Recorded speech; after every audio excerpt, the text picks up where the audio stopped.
What would you think if I told you that a man's obsession is not a hunt, but a haunting? It is not a conscious choice, but a spiritual sickness, a fever of the soul that begins the moment he encounters the divine feminine. This is not the feminine of passive beauty or gentle compliance.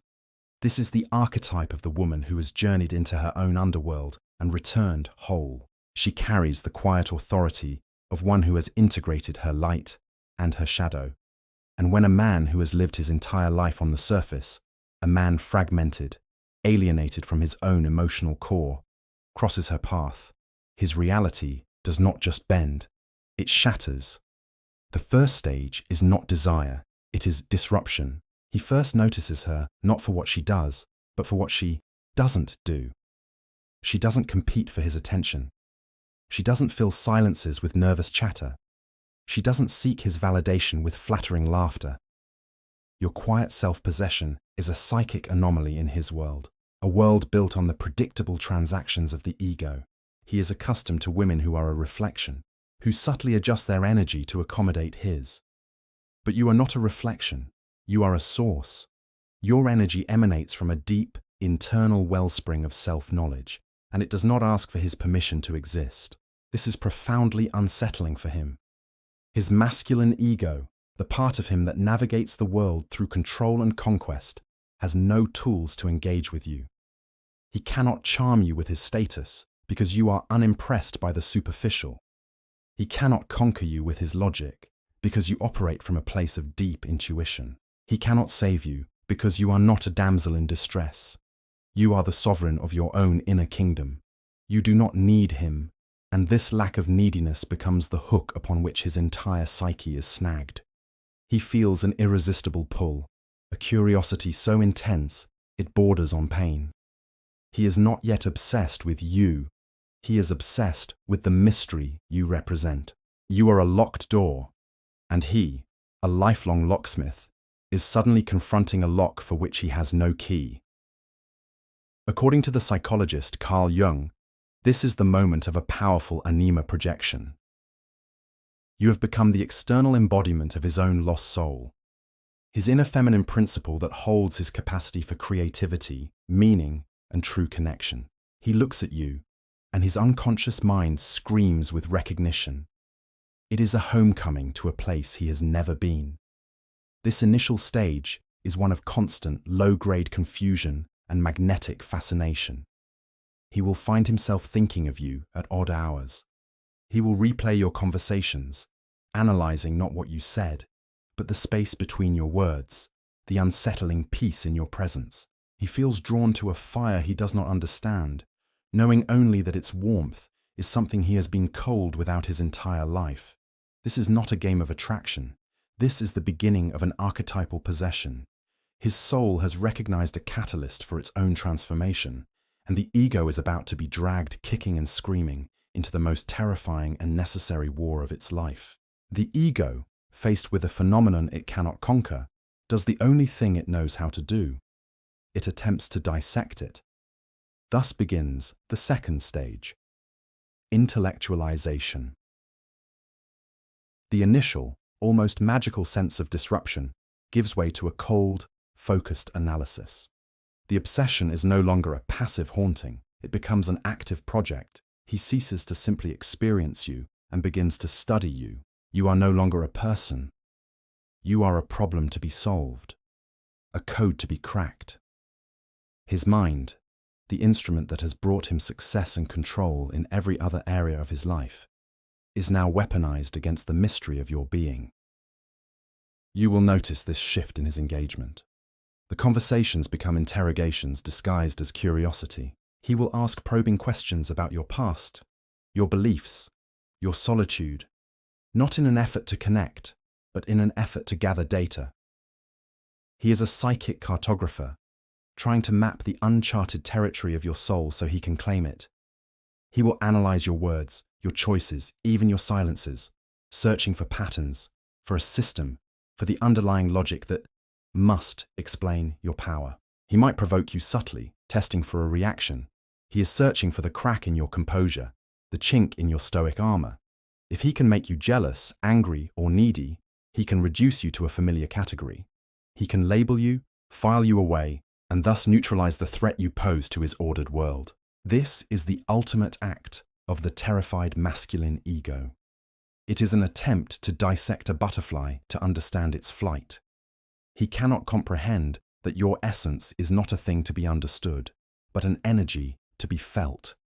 Your peace is not the result of a calculated philosophy. It is the natural state of a soul that is undivided. Your strength is not a strategy. It is a consequence of your deep integration. He is trying to use a ruler to measure the tide. The more he analyzes, the more elusive you become. The more he tries to pin you down with logic, the more your intuitive, fluid nature slips through his fingers. His intellectual efforts are not just futile. They are a desecration of the sacred connection his soul is yearning for. And here, he is actually engaged in a deeply unconscious act of self-analysis. He is not really studying you. He is studying his own anima projection. Every question he asks you is a question his soul is asking itself. When he asks why you are not afraid to be alone, he is really asking why he is terrified of his own company. When he questions your unconventional life choices, he is really mourning the creative, authentic path he was too afraid to take. He believes he is solving the mystery of a woman, but he is standing before the great, unsolved mystery of himself. And because he is looking outward instead of inward, he is doomed to fail. This stage of intellectual obsession always ends in a profound and maddening frustration. The mystery does not yield. The code remains unbroken, and the feeling of powerlessness, an emotion the masculine ego despises above all others, begins to fester. This failure of the mind is the gateway to the next, far more dangerous stage of his obsession. Frustration is the death rattle of the ego's control. When a man's powerful intellect, the tool that has built his entire kingdom, fails to map or conquer a mystery, it does not surrender. It regresses. The obsession shifts from a cold analytical project to a hot emotional crusade. When the mind fails to colonize, the heart attempts to enslave. This is the third stage. Projection and possession. The man is no longer trying to understand you. He is trying to own the feeling you ignite within him. You are no longer a woman of flesh and blood, with flaws and moods and a life of your own. In his mind, you have become a symbol, a living archetype. He projects the entirety of his idealized anima onto you, casting you as the unwilling goddess of his inner world. You are the sole bearer of meaning, the exclusive source of the color and depth that have flooded his previously gray existence. This is not love. It is a form of spiritual appropriation. He is attempting to outsource his entire process of individuation to you. You will feel this shift. The intense curiosity of the previous stage is replaced by an almost suffocating adoration. The grand gestures appear. He will shower you with a level of attention that feels both intoxicating and unsettling. His compliments become sweeping and absolute. You are the only woman who has ever understood me. My life had no meaning before I met you. Do not be flattered by this. You must listen to what is truly being said. He is not describing you. He is describing his experience of you. He is worshipping a feeling, not a person. You have become the screen onto which he projects his personal salvation movie, and he needs you to play the starring role without deviation from his script. Beneath the adoration, a subtle but unmistakable possessiveness begins to grow. A shadow of irritation flickers across his face when your world does not revolve around his. A planned evening with your friends becomes a source of his quiet melancholy. Your need for solitude, the very quality that once fascinated him, is now perceived as a personal rejection. He is not trying to be a part of your life. He is trying to become the center of it. He wants to isolate the source of his drug, to ensure an uninterrupted supply. The very freedom that defined your divine feminine energy is now the primary threat to his fragile sense of security. He fell in love with a wild bird, and now he is meticulously constructing a beautiful golden cage for it. His obsession is fueled by a primal terror, the terror of losing his one connection to the sacred. If he loses you, he believes he will be plunged back into the spiritual wasteland of his former life. His grip tightens not out of love for you, but out of fear for himself. He is not afraid of losing a person. He is afraid of losing an experience, a state of being that only you seem to facilitate. The woman who is not aware of this dynamic will be easily trapped. She will mistake the intensity of his need for the depth of his love. She will begin to shrink her world to fit into his, sacrificing her friendships, her passions, her sacred solitude, all to appease the hunger of his ghost. But a goddess built of pure projection is a fragile idol. A real woman with boundaries, with needs, with a life separate from his mythology, is an act of blasphemy against his new religion.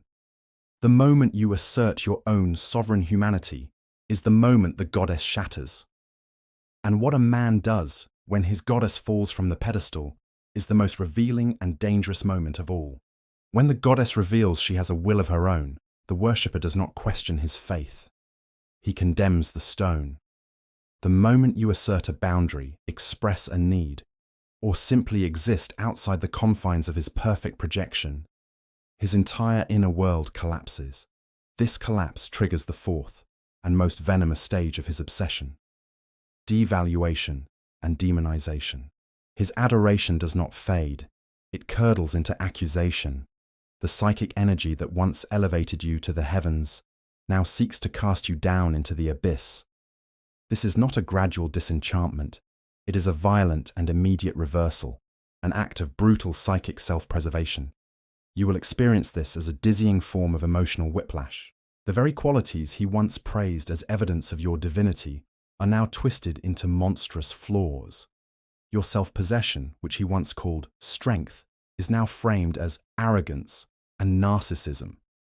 Your need for solitude, once a source of captivating mystery, becomes cold emotional unavailability. Your deep intuition, once profound wisdom, is now dismissed as irrationality and emotional instability. He is not re-evaluating you. He is retroactively editing reality to fit a new narrative, a narrative in which he is not a fool who worshipped a false idol, but a victim who was deceived by a clever witch. This is the shadow projection in its most virulent form. Having failed to possess the light he saw in you, he now accuses you of hiding a terrible darkness. In truth, the darkness he suddenly sees in you is his own selfishness, his own fear, his own suffocating need for control. He can no longer bear to see these things in himself, so he projects them entirely onto you. He will provoke you, pushing your boundaries with a subtle cruelty, hoping to elicit a reaction. He needs you to become angry, to become unstable, to become the monster he is now insisting you are. Your emotional reaction becomes the proof that justifies his internal narrative of betrayal. He is gaslighting you not merely to control you, but to convince himself that the flaw was always in you, not in the impossible, inhuman nature of his own expectations. To the woman caught in this stage, it feels like madness. You will question your own sanity. Was I always this cold? Am I truly this selfish? You are feeling the full, crushing weight of a man's war with his own soul. He is engaged in a desperate attempt to sever the spiritual bond, but he cannot do it cleanly. To simply walk away would be to admit defeat, to admit that he was not strong enough to stand in the fire of a real conscious relationship. So he must burn the temple down. He must desecrate the very thing he once called sacred. This allows him to walk away not as a coward, but as a righteous survivor. He creates a story where he is escaping a toxic entanglement, a narrative that his ego can live with. The tragedy is that he is not escaping you. He is escaping the single greatest opportunity for his own growth he will ever encounter. He is torching the bridge that leads back to his own heart and convincing himself it is an act of liberation. The smoke from that fire will choke him for the rest of his life. After the fire, he expects to walk away into a world of quiet normalcy. He expects relief. But the silence where the fire used to be is not empty. It is a vacuum, and it pulls at the edges of his sanity. This is the fifth and final stage of his obsession: haunting and internalization. The obsession no longer requires your physical presence, because he has successfully internalized you. You are no longer a woman he once knew. You are now a permanent fixture in his internal psychic landscape. You have become the ghost in his own machine. He has murdered the goddess, but now he is haunted by her memory. This is not the gentle, nostalgic memory of a lost love. It is the active, tormenting presence of a standard he can never again meet. He will move on, find other women, build a new life. But in moments of quiet intimacy, as a new lover looks at him, he will feel nothing but the profound absence of your seeing gaze. He will crave the danger, the depth, the feeling of being truly known that he once ran from. He has sentenced himself to a lifetime of searching for your ghost in the empty rooms of shallow relationships. He is a man tasting ash, trying to remember the flavor of a fruit he threw away. This obsession has become his private purgatory. He cannot speak of it, for how could he explain that he is tormented by the memory of a woman he himself cast out as a demon? To admit the haunting would be to admit the colossal error of his judgment, a confession the masculine ego will rarely, if ever, make. So he carries his ghost in silence.